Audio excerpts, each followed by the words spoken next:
सती प्रथा एक ऐसी बेड़ी जो आज के समय में टूट गई, लेकिन लाखों कोशिशें करने के बाद टूटी। इसी को लेकर एक छोटी सी कहानी। गांव की एक पगडंडी पर बेली के पेड़ के नीचे बैठी राधा अपनी सहेलियों से बातें कर रही थी। उसकी आंखों में एक अजीब सा डर और बेचैनी थी। गांव में खबर फैल चुकी थी कि पड़ोस के गांव में एक विधवा जिसका नाम माया था, उसको उसके पति के साथ सती करने के लिए मजबूर किया जा रहा था। इस बात को लेकर राधा का मन उदास था। उसने अपनी सहेली सरिता से कहा, यार सरिता, ये सती प्रथा क्या होती है? क्यों एक औरत को अपने पति के साथ जिंदा जलाने के लिए मजबूर किया जाता है? तब बेचारी सरिता एक गहरी सांस लेते हुए बोली, ये सदियों पुरानी कुप्रथा है राधा। लोग कहते हैं कि पति की मृत्यु के बाद पत्नी का जीना बेकार है, लेकिन ये गलत है। औरत भी इंसान है, उसका जीवन उतना ही कीमती है जितना पुरुष का। राधा का मन बगावत करने के लिए तैयार हो उठा। उसने ठान लिया कि वह माया को बचाएगी। उसने गांव की कुछ समझदार औरतों और युवाओं को इकट्ठा किया। सभी ने मिलकर एक योजना बनाई। वे उस गांव जहां पहुंचे जहां माया को सती करने की तैयारी हो रही थी। वहां का माहौल भारी था। ढोल नगाड़ों की आवाज़ों के बीच माया चुपचाप आंखों में आंसू लिए चिता के पास बैठी थी। राधा ने हिम्मत जुटाई और गांव के मुखिया के सामने खड़ी हो गई।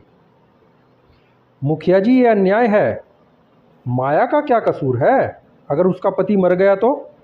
वह जीना चाहती है, अपने बच्चों को पालना चाहती है। क्या उसका जीवन इतना सस्ता है कि उसको ज़बरदस्ती आग में झोंक दिया जाए? मुखिया ने गुस्से में जवाब दिया, ये हमारी परंपरा है लड़की, तुम इसे नहीं समझोगी। राधा, परंपरा के नाम पर अधर्म को बढ़ावा देना गलत बात है। राधा ने दृढ़ता से कहा, हमारे शास्त्रों में कहीं नहीं लिखा है कि औरत को अपने पति के साथ मरना होगा। यह अंधविश्वास है जो हमें कमज़ोर बनाता है। राधा की बातों ने कुछ लोगों के मन को छू लिया। गांव की एक बुजुर्ग महिला, दादी अम्मा, आगे आई और बोली, राधा सही कह रही है।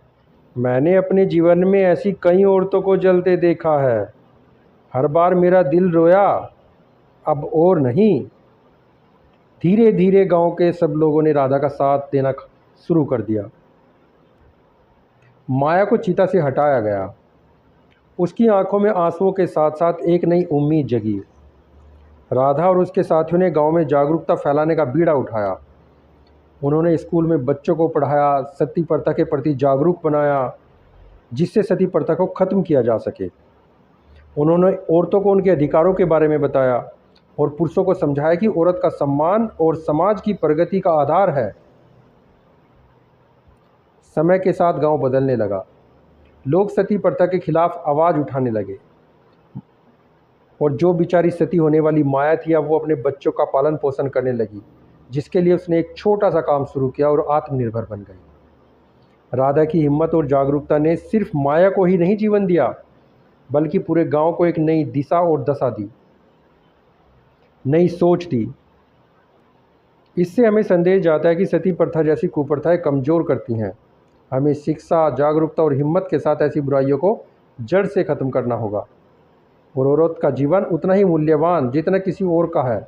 आइए एक ऐसे समाज का निर्माण करें जहां हर इंसान को जीने का हक हो, बिना किसी डर के, बिना किसी धर्म के, बिना किसी जाति के, बिना किसी भेदभाव के निडर होकर अपना जीवन जी सके।